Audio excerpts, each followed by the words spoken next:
नमस्कार साथियों।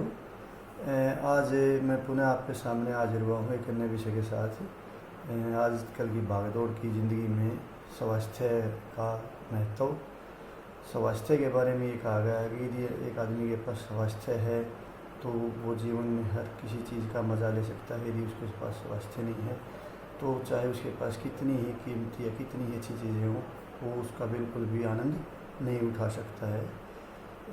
इस बारे में मेरे ट्रेनिंग के लास्ट डे पर हमारे जो लेफ्टिनेंट जनरल थे, उन्होंने एक बार कहा था कि यदि आपका स्वास्थ्य ठीक नहीं है, आप कभी बेड रिडन हो जाते हो, तो आपका सबसे प्यारे से प्यारा रिश्ता भी एक समय के बाद आपको भार मानना शुरू कर देगा। और वास्तव में भी ये बात है। यदि आप में या कोई भी जो ना आदमी बेड रिडन हो जाता है समझो, तो शुरू में तो ऐसा होता है कि सभी उसके ऊपर जो ना उसकी सेवा टहल के लिए टूट पड़ते हैं, लेकिन इस समय के साथ साथ दूरी होती जाती है और एक समय ऐसा आता है कि जो उसका सबसे प्रिय रिलेशन होता है ना, वो भी उसको इग्नोर करना शुरू कर देते हैं, बाहर मानना शुरू कर देते हैं। तो उन्होंने ये कहा कि आपके जो सबसे बड़ा लक्ष्य है वो स्वास्थ्य होना चाहिए, सभी चीज़ें स्वास्थ्य के बाद हैं। और है भी ये बात, यदि आपके सपोज करो आपकी तबीयत ठीक नहीं है तो आपको अच्छे से अच्छा बिस्तर भी अच्छी नींद नहीं दे पाएगा। आपके दांत में दर्द हो और आपको दुनिया का सर्वश्रेष्ठ खाना भी यदि परोस दिया जाए तो आपको उसमें भी मज़ा नहीं आएगा, आप उसका भी आनंद नहीं ले पाएंगे। इस बारे में लता मंगेशकर के आखिरी समय के जो शब्द थे वो मैंने पढ़े थे। उसने अपने आखिरी वीडियो में ये बोला है कि मेरे पास इतना पैसा है कि मैं अच्छी से अच्छी दुनिया की गाड़ी खरीद सकती हूँ, लेकिन मैं व्हील चेयर पर चल रही हूँ। और मेरे पास इतना पैसा है इस समय कि मैं अच्छे से अच्छा खाना जो है ना उपलब्ध कर सकती हूँ अपने लिए, लेकिन मैं क्या खा रही हूँ, डॉक्टरों द्वारा बताया हुआ जो ना दलिया या जो भी दाल वगैरह जो उन्होंने प्रोवाइड करवाई है। वो कहती है मैं कार से कहीं भी घूमने जा सकती हूँ, मेरे पास इतना पैसा है, लेकिन मेरी दिनचर्या क्या है, वो क्या है, बेड से और वार्ड से और टेस्ट लैब तक, टेस्ट लैब से वार्ड तक मेरा यही जो ना घूमना फिरना है। तो उसने कहा कि जीवन में स्वास्थ्य ही सब कुछ है। यदि आपका स्वास्थ्य चला गया तो आपके पास दुनिया की चाहे सबसे ज़्यादा दौलत है, तब भी आपके लिए वो शून्य है, जीरो है, कुछ भी उसका महत्व नहीं है। हकीकत की बात यह है कि जब हम स्वस्थ होते हैं तभी हम उन चीज़ों का आनंद उठा पाते हैं जो कि हमारे लिए उपलब्ध होती हैं।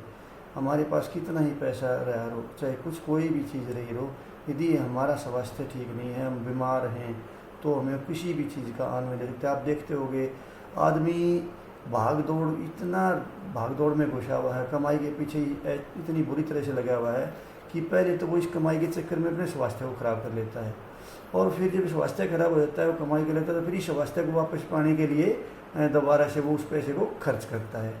तो मेरा इस वीडियो बनाने का तात्पर्य सिर्फ और सिर्फ ये था कि देखो ज़िंदगी भागदौड़ की है, इसमें कोई शक नहीं है, लेकिन इसके बावजूद भी हमें जो हमारे लिए परम उद्देश्य है स्वस्थ रहना, उसके लिए दिन में कम से कम 1 घंटा अपने स्वास्थ्य के लिए ज़रूर निकालो।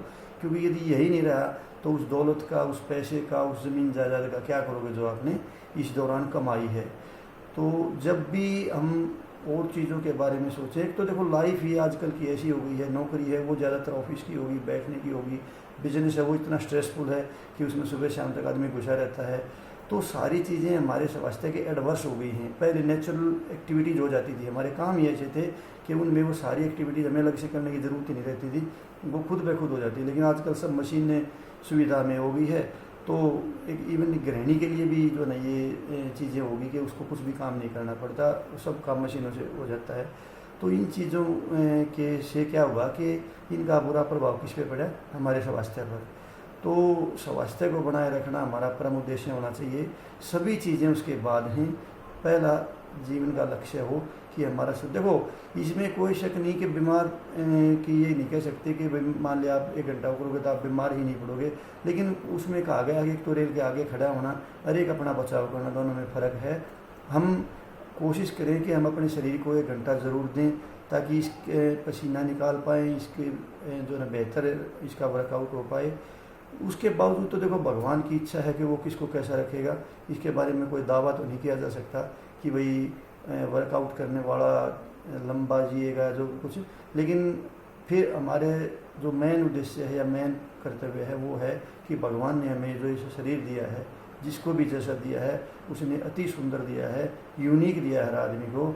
तो हमारा कर्तव्य है कि हम इस शरीर की उसी प्रकार देखभाल करें जिस प्रकार हम अपनी सबसे कीमती वस्तु या सबसे कीमती धन की करते हैं, उससे भी बल्कि ज़्यादा करें।